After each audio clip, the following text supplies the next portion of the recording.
Also, the other presidents who are here, Your Excellency, Mr. Iván Duque Márquez, President of the Republic of Colombia, Your Excellency, my brother, Mr. Carlos Alvarado Quesada, President of the Republic of Costa Rica, Your Excellency, Mr. Sebastián Piñera, President of the Republic of Chile, Your Excellency, Mr. Luis Abinader, President of the Dominican Republic, Your Excellency, Mr. Laurentino Cortizo, President of the Republic of Panama, my dear brother and friend, the Secretary General of the United Nations, Mr. António Guterres, Your Excellency, and Your Excellency, Mr. John Kerry, Special Presidential Envoy for Climate Change. And of course, my recent brother, Mr. Alok Sharma, President for COP26, a long list of presidents. But why are we here? In the global lexicon of climate change, the word emergency and the word crisis have gained currency. We say them at all meetings, all across the multilateral system. But I ask you today, for whom does this emergency exist? And what is the nature of the crisis?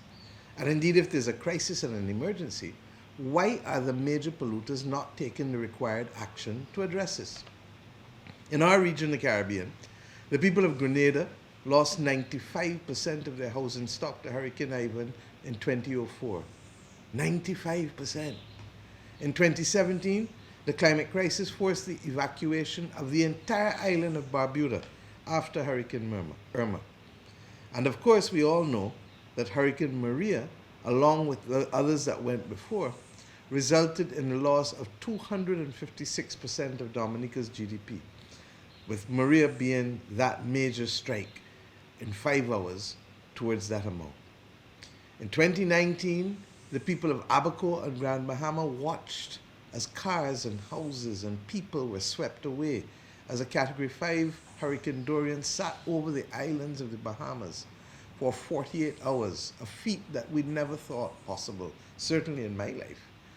Family members swept away in torrential waters, never to be seen again. This is what this is about. In my own country, in July, at the beginning of July, in a few hours of torrential rain and high winds, Barbados had damage to just under 3,000 homes for a mere Category 1 Hurricane Elsa. But this came 2 weeks after a freak storm that had 46,000 strikes of lightning in less than 90 minutes. So I ask you today, for whom does this emergency exist?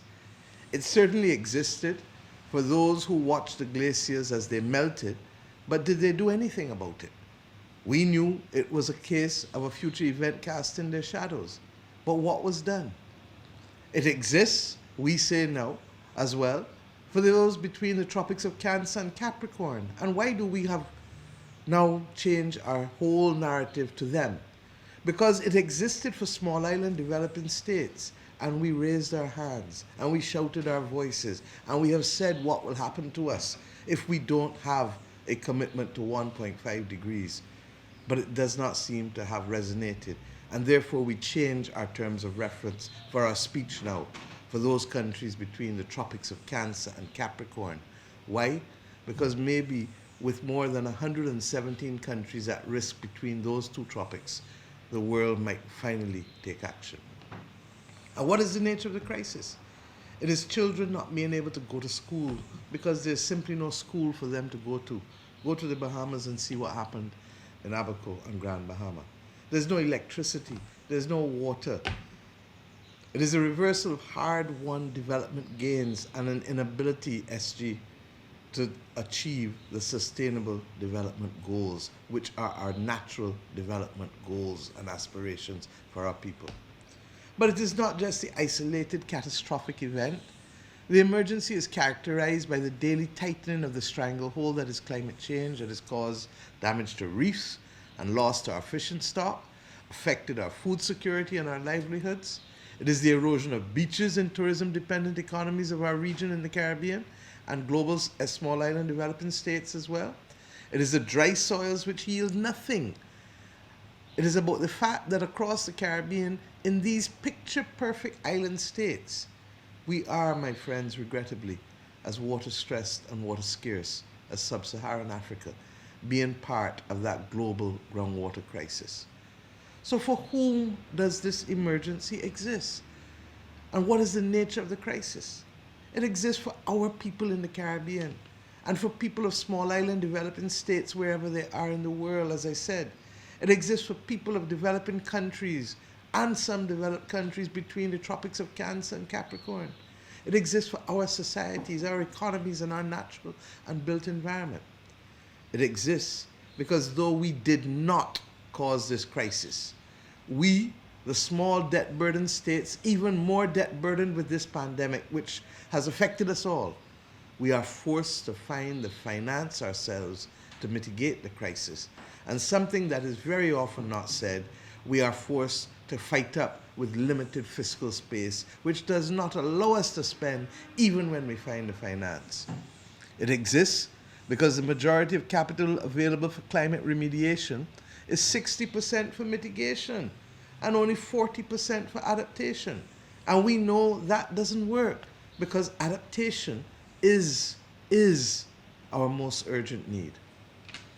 My friends, we do not imagine this climate crisis. We are supported by the published work of the world's leading scientists. But it is all buttressed by our real-life experience here in the region, and now in aspects and parts of North America, you are seeing the same impact. 3 years ago, the IPCC said that there were about 12 years remaining to halt the deluge of social and economic hardship and horror that would be the consequence of unabated climate change impacts. But those with the power, those who caused the problem, those with the resources still, have not taken the necessary action to bring the problem to a halt. And that is what we heard just now from you, Mr. Kerry. And that is what we heard from Mr. President, yourself in your report. And that is what we've heard from the Secretary General. But apart from all of that, the most recent report released just a few weeks ago, the IPCC warns that some of the impacts we have seen are irreversible. I want to repeat myself, irreversible. But others can be slowed or stopped if appropriate urgent action is taken. And the word urgent is now becoming overused because it is not being addressed, but urgent is really what it is. We've all read that, and I quote, unless there are immediate, rapid, and large-scale reductions in greenhouse gas emissions, limiting warming to 1.5 degrees Celsius will be beyond reach. We stand here today, my friends, at the edge of a moral precipice. As leaders of Latin America and the Caribbean, it is our duty to our people, to our region, and to our planet to take the decisions necessary and to follow these decisions with action that will affect positive change in the lives and livelihoods of those people and those nations which are now suffering the worst consequences of climate change. It is our moral responsibility to ensure that even with the impacts of this COVID-19 pandemic, we must design a green, resilient, and inclusive recovery. The government of Barbados remains committed to ensuring a protected environment, a stable society, and a sustainable and resilient economy for all of our people. By 2030, we intend, 1, to be the first 100% fossil fuel-free island state in the world, and 2, to reduce greenhouse gas emissions across all sectors to as close to zero as possible. This will be achieved through 1, accelerated investments to significantly increase the share of renewable energy in the electricity generation mix. 2, fully transitioning the public and private transport sector to electric or alternatively fueled vehicles.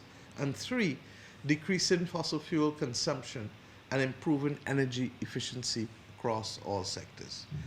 Through our specially designed Roofs to Reefs program, a model of best practice we believe for small island developing states and developing countries, Barbados will need to mobilize resources to build further resilience in our homes and our water supplies, our road and sanitation infrastructure, as well as the restoration of our coral reef ecosystems.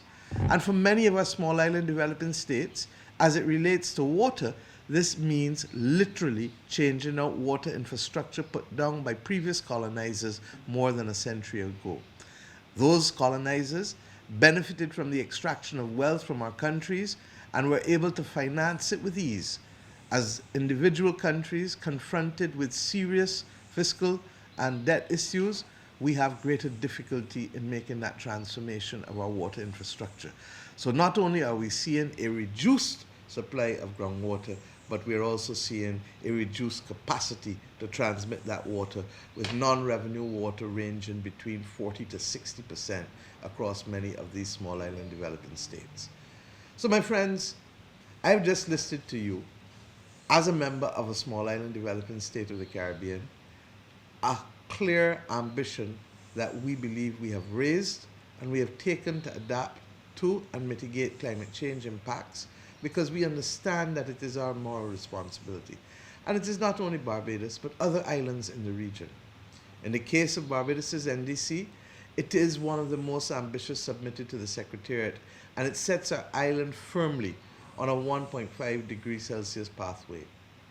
We are disappointed, and yes, I say disappointed, because we had expectations that so many NDCs submitted to date are way above that 1.5 mark, despite being aware of the dangers of this direction.